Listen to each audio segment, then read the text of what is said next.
밴쿠버 두드림 교회를 담임하고 있는 안대선 목사입니다. 오늘도 나사렛 묵상을 찾아주신 여러분 모두를 주님의 이름으로 환영하고 축복합니다. 사순절 24일 차 4월 1일 엘칸나 질투하시는 하나님에 대한 말씀을 함께 나누길 원합니다. 오늘 말씀은 신명기 4장 24절의 말씀입니다. 내 하나님 여호와는 소멸하시는 불이시요 질투하시는 하나님이시니라. 오늘 본문의 말씀은 모세가 죽기 전에 마치 유언처럼 이스라엘 백성들에게 하나님의 언약에 대해서 말씀하고 있는 내용을 담고 있습니다. 오늘 모든 백성들에게 엘칸나 질투하시는 하나님에 대한 말씀을 그들에게 선포하고 있습니다. 질투하시는 하나님이라고 하는 이 말씀은 사실은 하나님과 어울리지 않고 인간적인 그리고 부정적인 단어 같은 생각이 듭니다. 그러나 하나님께서 엘칸나 질투하시는 하나님에 대해서 말씀하시는 이유는 무엇입니까? 그만큼 우리를 사랑하신다라고 하는 말씀을 그렇게 표현하시는 것입니다. 그리고 그만큼 우리들이 이스라엘 백성들이 하나님께 등을 돌리고 하나님께서 떠나고 그리고 그들이 우상을 숭배했다라고 하는 것에 대해서 하나님께서 그만큼 싫어하시고 질투하신다라고 하는 그런 내용을 담고 있는 것입니다. 오늘 우리가 읽은 신명기 4장 24절 말씀 그 전에 23절에 있는 말씀을 보게 되면 하나님께서 우리에게 주신 그 언약을 잊지 말라고 그렇게 말씀하십니다. 우리에게 주신 그 언약은 우리에게 우상을 만들지 말라고 하시는 말씀입니다. 우리에게 우상을 만든다라고 하는 것은 어떤 의미를 가지고 있습니까? 하나님께 집중했던, 하나님께 드렸던 그런 모든 시간들과 마음이 다른 곳에 빼앗기고 다른 것에 집중하고 하나님께는 등을 돌리고 있다라고 하는 그런 의미가 아니겠습니까? 하나님께서는 모세를 통해서 시내산에서 이스라엘 백성들에게 언약을 주셨습니다.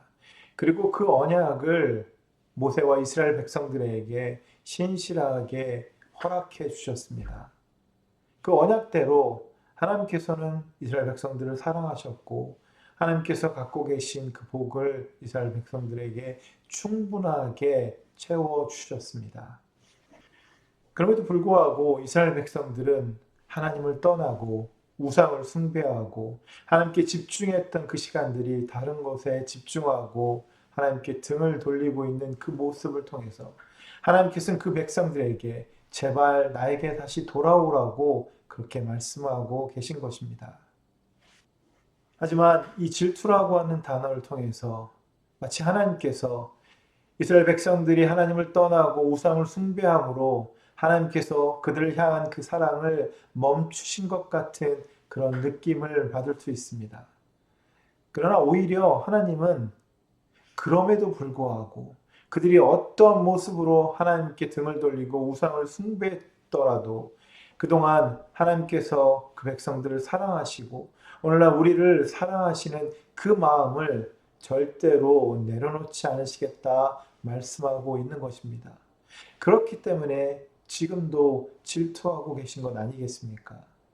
우리를 그만큼 사랑하신다라고 하는 그 반증이 바로 엘칸나, 질투하시는 하나님이라고 하는 그 이름을 통해서 우리가 느끼고 경험할 수 있게 되는 것입니다. 그래서 질투하는 엘칸나 하나님은 사실은 일방적인 사랑을 하는 것 같은 생각이 듭니다. 여러분, 일방적인 사랑이 얼마나 힘들고 어렵습니까? 모든 것을 내려놓고 오직 그 상대방을 향해서 나의 모든 것을 다 주려고 할 때 그럼 얼마나 큰 희생이 필요합니까? 하나님은 우리를 사랑하시고 우리의 사랑을 받기에 충분하실 만큼 아니 우리가 어떻게 하나님을 사랑해도 그 사랑을 다 갚지 못할 만큼 너무나도 놀라운 그 사랑을 우리에게 부어주시지 않으셨습니까?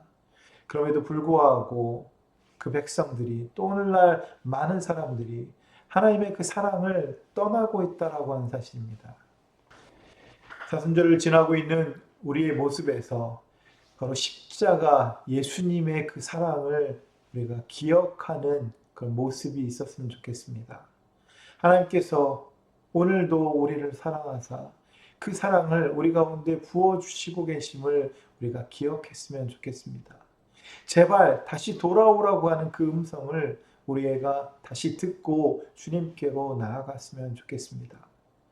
다른 곳에 빼앗겼던 집중과 그 시간과 그 모든 것들을 돌이켜서 주님께로 다시 돌아와서 우리를 향해서 그 놀라운 사랑과 희생을 하신 그 주님을 바라보는 그런 사순절의 시간이 되었으면 좋겠습니다. 모세를 통해서 시내산에서 주신 그 언약처럼 예수 그리스도의 십자가를 통해서 우리에게 새 언약이 주어졌습니다. 너희는 우상을 만들지 말라고 하시는 말씀입니다. 오직 예수 그리스도만 바라보기를 원하시는 그 하나님의 마음이 그 십자가 가운데 담겨져 있다라고 하는 사실입니다. 사순절을 보내는 시간, 우리는 그 끔찍한 기억을 통해서 우리도 그렇게 희생해야 되겠다라고 하는 그것이 아니라 오히려 그 놀라운 그 사랑들을 경험하며 주님이 얼마나 우리를 사랑하셨는지를 경험하고 깨닫는, 그래서 그것을 통해서 더 큰 은혜가 풍성하게 우리에게 주어지는 그런 사순절이 되기를 바랍니다. 주님은 오늘도 여러분들을 기다리십니다. 여러분들에게 음성을 주십니다. 나에게 돌아오면 내가 너희에게 복을 주고 내가 너희를 사랑한다라고 하는 그 사실이 너희를 자유케 할 것이다. 주님이 말씀해 주십니다. 그 음성 가운데 들어가는 저희 여러분 모두가 되기를 예수님의 이름으로 축원합니다.